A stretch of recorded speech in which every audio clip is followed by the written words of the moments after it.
بسم اللہ الرحمن الرحیم۔ السلام علیکم دوستو، اندرون ملک بیرون ملک دیکھنے والے تمام پاکستانیوں کو عدنان غفار کا محبت بھرا السلام۔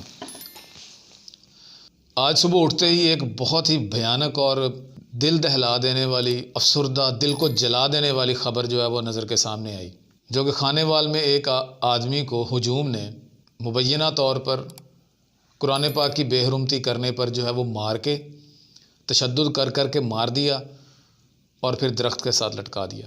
یہی مسئلہ ہے ہمارے اس ملک کا۔ اس ملک میں لوگوں کی زندگیوں کے، لوگوں کے اعمال کے، آپ کے اقدام کے فیصلے ہجوم کرتے ہیں، اور جس ملک میں فیصلے ہجوم کرتے ہوں وہ ملک زیادہ دیر تک ٹکتا نہیں ہے۔ یہ اسلامی جمہوریہ پاکستان ہے۔ اس ملک میں سب سے زیادہ علماء کرام ہیں، اس ملک میں سب سے زیادہ مفتیان کرام ہیں، اس ملک میں سب سے زیادہ دانشور ہیں، اس ملک میں سب سے زیادہ پنچایت سسٹم ہے، اس ملک میں سب سے زیادہ لمبرداری ہے، سب سے زیادہ سیانے پائے جاتے ہیں، اور اسی ملک میں جس کا دل کرتا ہے جس کو اٹھا کے لٹکا دیتا ہے، اور وجہ بنا لی جاتی ہے جناب قرآن پاک کی بے حرمتی کی ہے یا غستاخی کی ہے اس نے نبی کریم صلی اللہ علیہ وسلم کی ذات اقدس میں، اور ماورائے قانون خود ہی اس کا فیصلہ کر دیا جاتا ہے۔ کدھر ہے قانون؟ کدھر ہے ہماری یہ 7 لاکھ کی پولیس؟ 1993 کی ہائی کورٹ کی یہ رپورٹ ہے کہ 25,000 جو ہے نا وہ کرمنلٹی میں، یعنی کہ کرمنلز مائنڈ کے لوگ جو ہیں وہ پولیس میں بھرتی کیے گئے تھے، پنجاب پولیس میں۔ اب آپ خود ہی سوچیں نا کہ اس ملک کا تو سسٹم ہی ایسا گھٹیا اور ناکارہ ہو چکا ہے کہ ہمارا معاشرہ بھی اسی ڈگر پہ چل چکا ہے کہ اگر ہمارے خاندان میں کوئی پولیس والا ایک بھرتی ہو گیا نا تو اس نے 4 اور جمع کروانے ہی کروانے ہیں، لازمی نہیں بھی کروانے نا تو جو کرمنلٹی میں پیشہ افراد ہیں ان کی لسٹ میں ان کا نام آئے گا، جو ان کے رشتہ دار ہوں گے۔ کوئی بھی ٹھیکہ لینا ہو، کسی کو ٹھوکنا ہو، کسی کو بجانا ہو، کسی کو مارنا ہو، کسی کی بھی پگڑی اچھالنی ہو نا تو ان کے پیچھے پھر وہ جناب ڈی ایس پی صاحب یا ایس پی صاحب یا ایس ایچ او صاحب کھڑے ہوتے ہیں۔ اس طرح اس پورے معاشرے کو بگاڑا گیا، اور جو لے دے کے ایک ہمارے پاس علماء اکرام تھے جو دین کا کام جن سے بڑی توقع تھی کہ یہ معاشرے کو سدھاریں گے، ان کے کندھوں پہ اللہ تعالیٰ نے بڑی ذمہ داری ڈالی ہے، انہوں نے ہی سب سے زیادہ اس معاشرے میں بگاڑ پیدا کیا، انتشار پھیلا دیا ہے، فرقہ پرستی، نفرت انگیزی۔ اب جس کو دل کرتا ہے، جس کے ساتھ بغض ہوتا ہے، جس کے ساتھ کوئی کیڑ ہوتی ہے، کوئی ٹسل ہوتی ہے، کوئی خاندانی دشمنی ہوتی ہے، اس پہ غستاخی کا مقدمہ چڑھا کے ٹھوک دیا جاتا ہے۔ اور یہی جو شہباز شریف صاحب اور یہ سارے ہمارے لیڈران جو تھے، افسوس کے ساتھ کہنا پڑتا ہے نا کہ ہماری نسل جو ہمارے بڑوں نے دیا کیا ہے ہمیں سوائے فرسٹریشن اور ڈپریشن کے اس قوم کو۔ تب بڑے فیتے کاٹے جاتے تھے جناب، یہ کروڑوں روپے ادھر لگا دیا، اربوں روپے، اور فلٹریشن پلانٹ اور سولنگ کو چوستے رہنا تم لوگ بیٹھے ہوئے ساری زندگی۔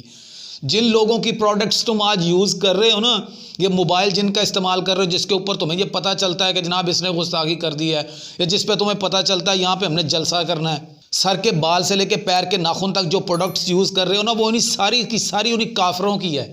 وہ کافر اپنی چیزیں بنا کے، ریسرچ کر کے، پڑھ لکھ کے تم لوگوں کو اپنی چیزیں بیچتے ہیں، اور وہی پیسہ جو ہم لوگوں سے کماتے ہیں نا وہی اپنے بچوں کے اچھے مستقبل کے لیے ان کے اوپر لگاتے ہیں۔ اس لیے وہ معاشرے جو ہیں وہ کامیاب ہیں، اسی لیے وہ معاشرے ترقی کر چکے ہیں، وہ اپنے بچوں کا سوچتے ہیں۔ اور یہاں پہ ہم کیا دے رہے ہیں؟ ہم اپنے معاشرے کو کیا دے رہے ہیں؟ نفرت بانٹ رہے ہیں، صبح و شام نفرت بانٹ رہے ہیں۔ اگر اس نے قرآن پاک کی بے حرمتی کی تھی، دنیا میں لاکھوں کروڑوں کافر ہیں، دنیا میں لاکھوں کروڑوں منافق ہیں جو مسلمان ہیں لیکن منافق ہیں، ٹھیک ہے، سمجھ میں آتی ہے، کی ہوگی اس نے بے حرمتی قرآن پاک کی، لیکن یہ اسلامی جمہوریہ پاکستان ہے، یہاں پہ اسلام کے قانون ہیں، مسلمانوں کے جو خواہش کے مطابق قوانین بنائے گئے ہیں۔ آپ کے علماء اکرام نے یہ 73 کا آئین بنایا تھا جس میں مفتی محمود صاحب شامل تھے، مولانا فضل الرحمان کے والد صاحب، ہر مسلک کے علماء شامل تھے اس آئین کو تیار کرنے میں، اس میں قانون شامل ہے، ہر چیز شامل۔ لیکن مصیبت یہ ہے نا اس ملک میں، اس ملک کے حکمرانوں نے کوئی نظام ہی نہیں دیا، نہ قانون کا کوئی نظام ہے، نہ کوئی ریاست کا نظام ہے، کسی قسم کا کوئی سیٹ اپ ہی نہیں بنایا نا۔ ایک تھانے کے اندر جس کا ایس ایچ او ایک تھانہ ہے، اس کی کوئی 10 12 15 14 50 لوگوں کی نفری ہوگی، اس کے نیچے 86 تو پنڈ ٹھوکے ہوئے ہیں۔ اب وہ ایک تھانہ کیا کرے؟ ایک ایس ایچ او ایک ڈالا بھر کے اپنا لے جائے گا، وہ بھی جس کے 3 ٹائر پنکچر ہیں، وہ جا کے وہاں پہ ہجوم کے ساتھ کیسے ماتھا دے سکتا ہے، جس میں 7 گاؤں کے یا 10 گاؤں کے لوگ جڑ گئے، اکٹھے ہو گئے، بے راہ روی کا شکار ہو چکے ہیں۔ کچھ سمجھ نہیں آ رہی لوگوں کو، روزگار ہے نہیں ان کے پاس، جوان نسل جو ہے وہ جو ہے نا چھاتی کے 3 بٹن کھول کے جناب بڑے بدماش بن کے گروپ بنا کے پھر رہے ہیں، 14 14 سال کے لونڈے، نشے پہ لگے ہوئے ہیں، چرسوں پہ لگے ہوئے ہیں، اور ماں باپ کو کوئی فکر نہیں ہے. پھر کیا ہوتا ہے جب عمر گزر جاتی ہے، پھر یا تو فیصل آباد کسی لوم پہ کام کر رہے ہوتے ہیں، یا کسی حوضری کی فیکٹری میں کام کر رہے ہوتے ہیں، یا پھر نشہ ہی بیچنا شروع کر دیتے ہیں. وہ ان کا کسی نے تو سوچنا ہے کہ نہیں. چلو وڈکوں نے تو نہیں سوچا کہ ایسے ہی ہم ایک دوسرے کو ٹھوکتے رہیں گے، ایک دوسرے کو مارتے رہیں گے. اسلام ساری زندگی ہم سنتے رہے ہیں، مولویوں سے سنتے رہے ہیں، اماموں سے سنتے رہے ہیں، استادوں سے سنتے رہے ہیں کہ اسلام امن کا مذہب ہے، امن کا مذہب ہے. اور یہاں پہ کوئی جنگ تو نہیں لگی ہوئی نا. بندہ کسی فرسٹریشن میں کسی کے ساتھ ایک چھوٹی سی بات ہے، دو بندے آپس میں ضد لگا کے بیٹھ جاتے ہیں. وہ ایک بندہ سامنے والا زیادہ ضدی ہے، یا اس کو نہیں سمجھ آتی کہ اس نے منہ سے کیا اول فول بکنا ہے، وہ بک دیتا ہے اپنے دوست کو چپ کروانے کے لیے کہ اچھا یار میں نہیں مانتا تیرا منطق. تو اس بھی ہاں پہ لوگ اس کو غستاخ رسول یا اسلام کی غستاخی یا قرآن پاک کی بے حرمتی کہہ کے اس کو ٹھوک دیں. پورا ایک نظام ہے، ہماری پوری مذہبی کونسل بیٹھی ہوئی ہے، اس میں کیس لے جائیں اگر آپ کی سپریم کورٹ ہائی کورٹ نہیں سنتی یا کوئی آپ کا پولیس والا نہیں سنتا.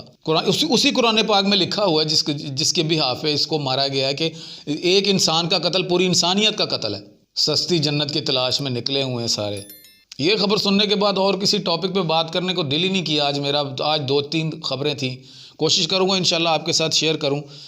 لیکن جب یہ واقعہ صبح میں نے دیکھا ہے کہ یہ واقعہ ہو چکا ہے، تو وہاں پہ کیا انسانیت سوز عوامل ہو رہے، کیا ہم اپنا کردار دکھا رہے ہیں ایز اے مسلم.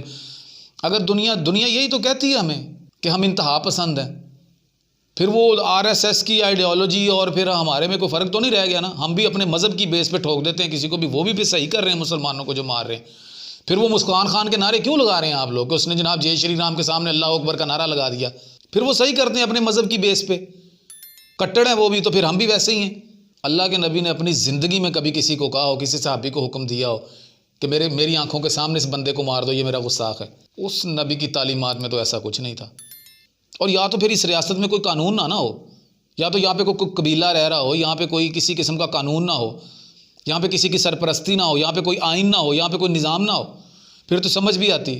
جاؤ بھائی، جا کے تھانے جاؤ، تھانے جا کے FIR کروا دو، وہ پولیس والے پکڑ کے اسے لے جائیں گے، پھر عدالت میں اس کا کیس چلے گا. پھر پیچھے اپنے مفتیان حضرات کو، اپنے علماء کرام کو، اپنے جتنے بھی سرپرست بیٹھے ہیں ان کو کہو بھائی اس کیس کی پیروی کرو، اس کو لٹکا کے چھوڑنا ہے اگر اس نے قرآن پاک کی بے حرمتی کی ہے تو. لیکن ایسا تو نہیں ہے نا جس کا دل کرے میں نے کسی کو جا کے بتایا یار اس نے غصاخی کی ہے، میرے سامنے کی ہے، میں نے جھوٹ بول دیا، تو کیا وہ لوگ پکڑ کے اس کو مار دیں گے؟ اور میں یہی تو چاہتا ہوں کہ وہ اسے مار دیں. تھوڑا سا کم از کم ہمیں اس چیز پہ سوچنا چاہیے. اللہ تعالیٰ نے ہر انسان کو کامن سینس دی ہے. سب سے پہلے آپ کو ہمیں یہ سوچنا چاہیے کہ کیا ایک بندہ یار ساتھ رہ رہا ہوتا ہے، محلے دار ہوتا ہے یا گاؤں کا ہوتا ہے، پتہ ہوتا ہے انسان کو یار یہ کس حد تک جا سکتا ہے. اگر اس نے کر بھی دی ہے تو اس سے توبہ کروا لو بھائی، مار کے توبہ ہی کروا لو، مار کے مارو تو نا. خیر ان ٹاپکس پہ اگر بات کی جائے تو پھر فتوے دینے والے آ جاتے ہیں، کہہ دیتے ہیں جی تو بھی واصل جہنم ہے، تم بھی کافر ہو، تم بھی فلاں ہو، تم بھی ٹمکان ہو. یہاں پہ ہر ایک نے تو ٹھیکہ لیا ہوا ہے نا. نامہ مال اگر ان کے ہاتھ میں پکڑایا ہوتا تو بلیو کرو جنت میں جاتا ہی کوئی نہ.